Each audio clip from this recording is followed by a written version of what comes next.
অন্ধকারের ভিতর সেই একটি দোয়া, হজরত ইউনুস আলাইহিসসালাম। একজন মানুষ যিনি সমুদ্রের গভীরে হারিয়ে গিয়েছিলেন। না, কোনো ঝড় তাকে গ্রাস করেনি, না কোনো দুর্ঘটনা। একটি বিশাল মাছ তাকে সম্পূর্ণ গিলে ফেলেছিল। চারপাশে শুধু অন্ধকার, এমন অন্ধকার যেখানে নিজের হাতও দেখা যায় না।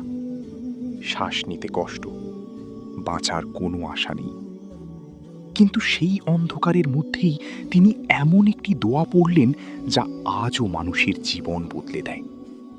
এই গল্প আল্লাহর নবী হজরত ইউনুস আলাইহিসসালামের। হজরত ইউনুস আলাইহিসসাল্লাম ছিলেন আল্লাহর একজন প্রিয় বান্দা এবং নবী। তার দায়িত্ব ছিল তার জাতিকে সত্যের পথে ডাকা। তিনি মানুষদের বলতেন, তোমরা এক আল্লাহর ইবাদত করো, অন্যায় থেকে দূরে থাকো। কিন্তু তার জাতির মানুষ বারবার তাকে অস্বীকার করত। তারা হাসত, উপহাস করত, কেউ তার কথা শুনতে চাইত না। দিন কেটে যায়, মাস কেটে যায়, কিন্তু মানুষের হৃদয় বদলাতো না। ধীরে ধীরে ইউনুস আলাইহিসসালামের মনে কষ্ট জমতে থাকে, হতাশা, দুঃখ, একাকিত্ব।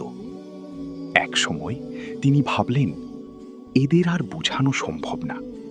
আর সেই হতাশা থেকেই তিনি একটি সিদ্ধান্ত নিলেন। তিনি তার জাতিকে ছেড়ে চলে যাবেন। কিন্তু তিনি আল্লাহর অনুমতি না নিয়েই চলে গেলেন।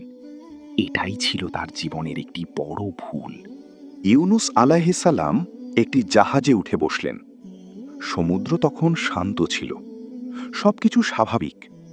কিন্তু হঠাৎ আকাশ কালো হয়ে গেল, বাতাস ভয়ঙ্কর হয়ে উঠল। সমুদ্রের ঢেউ জাহাজটিকে আঘাত করতে লাগল। মনে হচ্ছিল যে কোনো মুহূর্তে জাহাজটি ডুবে যাবে। জাহাজের সবাই ভয় পেয়ে গেল। তারা বুঝতে পারল, এখানে কেউ একজন আল্লাহর হুকুম অমান্য করেছে। তারা সিদ্ধান্ত নিল, লটারি করা হবে। যার নাম উঠবে তাকে সমুদ্রে ফেলে দিতে হবে। লটারি করা হলো, আর নাম আসলো ইউনুস আলাইহিসসালামের। প্রথমবার, দ্বিতীয়বার, তৃতীয়বার, প্রতিবারই একই নাম। তখন তিনি বুঝলেন, এটা আল্লাহর পক্ষ থেকে সতর্কতা। ইউনুস আলাইহিসসালাম নিজেই সমুদ্রে ঝাঁপ দিলেন। ঠান্ডা পানি, গভীর অন্ধকার, আর ঠিক তখনই একটি বিশাল মাছ তাকে গিলে ফেলল।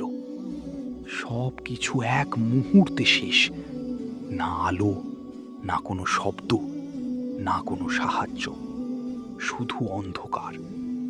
3 স্তরের অন্ধকার, রাতের অন্ধকার, সমুদ্রের অন্ধকার, আর মাছের পেটের অন্ধকার। এমন এক জায়গা যেখানে মানুষ সম্পূর্ণ অসহায় হয়ে পড়ে। আল্লাহ তার এই দোয়া শুনলেন এবং কবুল করলেন। আল্লাহ সেই মাছকে আদেশ দিলেন, তাকে তীরে পৌঁছে দাও। মাছটি ধীরে ধীরে সাঁতরে তাকে তীরে নিয়ে। এই গল্প শুধু একটা ঘটনা না, এটা আমাদের জন্য একটি শিক্ষা। কখনোই আল্লাহর রহমত থেকে নিরাশ হইও না। ভুল করলে সাথে সাথে ফিরে আসো।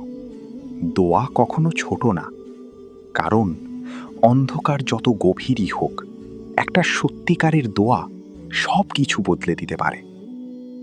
আজ থেকে এই দোয়াটি পড়া শুরু করো।